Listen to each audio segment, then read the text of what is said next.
me traigo la pregunta para acá. Ciertamente fue un debate del agro. Está con nosotros el candidato Martín Torrijos. El debate fue mucho del agro.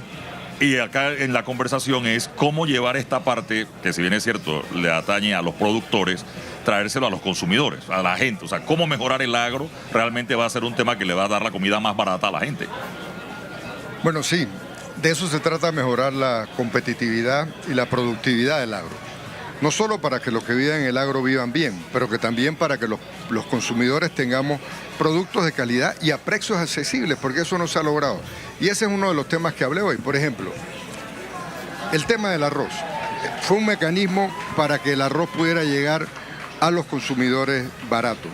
Pero el arroz de primera no está ahí, o sea, no se logró el efecto, porque los subsidios tienen que ir enfocados a la productividad, porque la productividad tiene que garantizar que tengamos los productos. Entonces hay que aprovechar esta oportunidad para hacer que el sector agropecuario crezca, pero también pensando no solo en los productores, que por supuesto tienen que ganar más, tienen que vivir bien y tenemos que asegurarnos que tengamos mayor producción y mayor seguridad alimentaria. Ahora, usted decía hace 25 años en su campaña, no podemos seguir sembrando arroz en chuzo.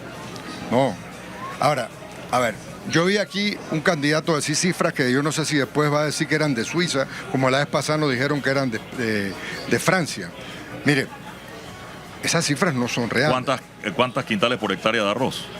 150 quintales por hectárea de arroz, ese no es el promedio a duras penas llega a 90. La producción de leche ha venido declinando un 30%. O sea, yo no sé en qué mundo están viviendo esta gente, o sea, hay mucho todavía por hacer. Es cierto, hay un punto de partida que ha sido el esfuerzo del sector agropecuario y que hay que felicitarlo y con el cual nos hemos comprometido hoy, todos los días. Pero, por ejemplo, ¿por qué no dicen que se perdió la seguridad que teníamos en nuestra frontera y por qué se perdió la capacidad de la parte sanitaria cuando entró el gusano barrenador de nuevo? Eso había sido erradicado. Nosotros teníamos la responsabilidad desde 2008 de llevar ese programa.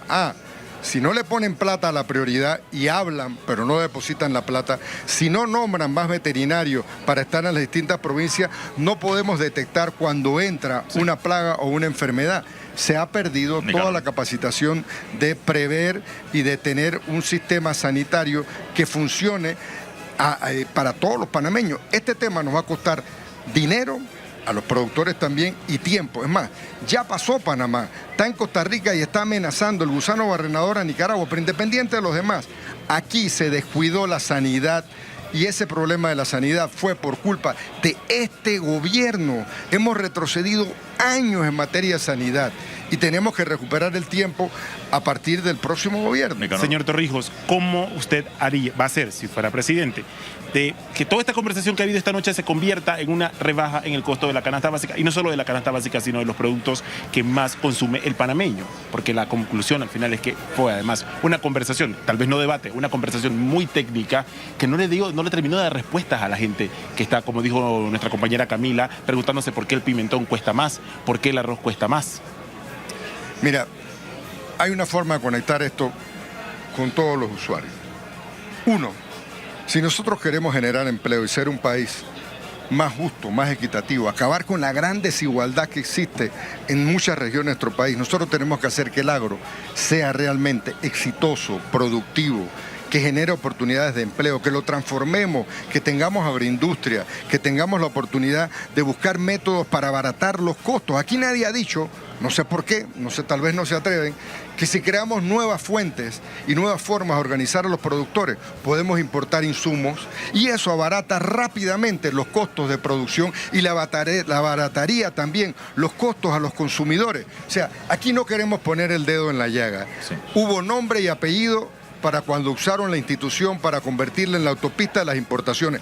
El dueño del supermercado que lo había hecho unilateralmente. Cuando cambiaron la plata que teníamos para transformación del sector agropecuario, ese fondo se lo llevaron para infraestructura, para obras públicas, dejaron al sector agropecuario sin ningún plan de modernizar y pasaron los 20 años y nadie se dio cuenta. O sea, ¿por qué nosotros exportábamos proporcionalmente mucho más hace 20 años que lo que hacemos hoy? ¿Por qué el sector agropecuario no está contribuyendo a que precisamente sea exitoso y que que Sí, Nicanor tiene otra consumimos pregunta, puedan tenerlo candidato. mejor. Estamos hablando de mejores rendimientos, de reducir los costos, por ejemplo, de los insumos, del costo en general de producir, pero ¿qué garantías tiene la gente de que todas esas reducciones se reflejen en el precio final y no termine pasando esta distorsión, este juego macabro en el que los intermediarios se terminan quedando con todo ese margen de ganancia y termina la gente comprando los productos al mismo precio de siempre, aun cuando se hayan llevado adelante las transformaciones que tanto se están prometiendo? Mira, hay incentivos. Este gobierno se ha gastado más de 2.000 millones de dólares en el sector agropecuario. Y pregúntale a un consumidor si él encuentra que algo le cambió. No, además se han concentrado en muy poquitos rubros, no hay diversificado mejorar la producción en distintos rubros y dicen cifras fantásticas, o sea, de verdad, yo me he quedado sorprendido. Pero independientemente de eso, nosotros si ponemos los incentivos donde mejore la productividad, cambia, mejora la productividad. Si abaratamos los costos de producción, cambia las posibilidades para que podamos tener precios accesibles a los consumidores panameños. Si controlamos las importaciones que no lleguen en los momentos donde hay una producción nacional, también ayudamos a que se pueda mantener un mejor balance. Habló de mejorar la producción y tener el producto a un precio más barato.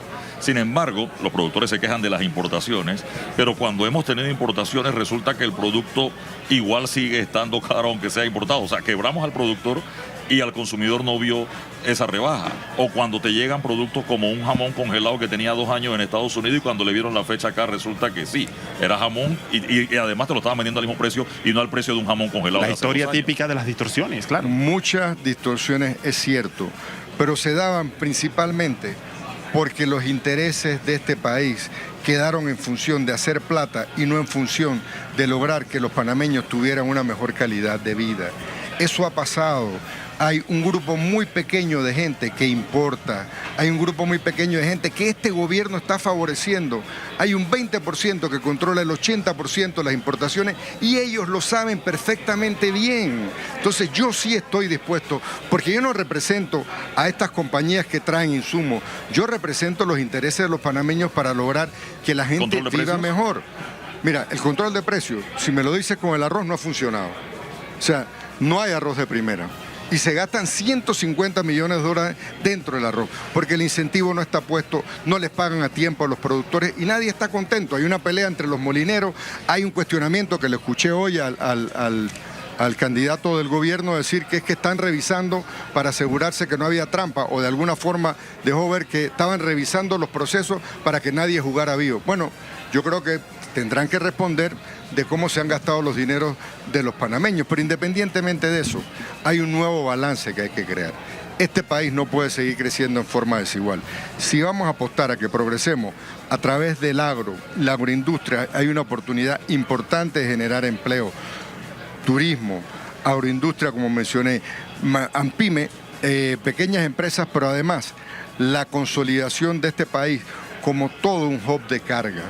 Interconectar al país, hacer carreteras que le permitan a los productores de tierras hartas llegar en 5 horas a Panamá y no como ahora, que le demora un día, que el promedio de velocidad pasa los 40 kilómetros de aquí hasta la ciudad. Entonces, mientras no transformemos este país de verdad, mientras no veamos un proyecto nacional más allá de lo coyuntural, nosotros no vamos a seguir adelante. Y esa es la oportunidad que se viene en esta elección. Yo pregunto adentro, así que usted pregunta acá afuera. Otro de los temas que se quedó fuera de la conversación fue la sostenibilidad del agro. Nosotros hace poco hicimos un sobrevuelo de Panamá a Darién, a La Palma, y lo que nos encontrábamos en el camino es que esta idea de que Darién es el pulmón verde, lo que realmente está en un proceso de potrerización, que está de hecho yendo contra los recursos naturales. Hablamos todavía de ganadería extensiva en Panamá, se quedó fuera de la conversación cuando debería estar en el epicentro del debate, porque justamente lo que hemos visto en los últimos meses es esta demanda de la sociedad de que las propuestas políticas además piensen en un futuro sostenible. Es correcto. Mira, si este gobierno hubiera puesto el mismo empeño y la misma velocidad que hicieron para aprobar el contrato minero, hubiéramos hoy resuelto un montón de los problemas que están pendientes. Uno de esos temas efectivamente es la sostenibilidad. Y para eso nosotros tenemos que aprender a manejar nuevas técnicas. Podemos producir más en menos territorio. Podemos agregar actividades como la silvopastoril para también aprovechar la reforestación dentro de la producción agropecuaria. Y tenemos que lograr que manejemos bien el agua. Si nosotros no manejamos bien el agua, no vamos a transformar la producción del sector. Por eso es que es importante que veamos todo integral, sí, sostenibilidad, productividad, competitividad. Y eso es lo que se trata la próxima elección, de quienes tienen experiencia y capacidad para lograr una transformación real del país, donde el sector agropecuario es uno de los puntales importantes, pero también hay otros. Nuestra posición geográfica, la logística, el turismo, son áreas donde nosotros podemos cambiar este país y cambiarlo definitivamente para que los panameños puedan vivir mejor, porque hoy no están viviendo mejor que hace 20 años. Gracias. Hoy no están viviendo mejor que hace 10 años. Gracias a Martín Torrijos por acompañarnos en este post-debate presidencial. Camila, estaba con tu tema precisamente.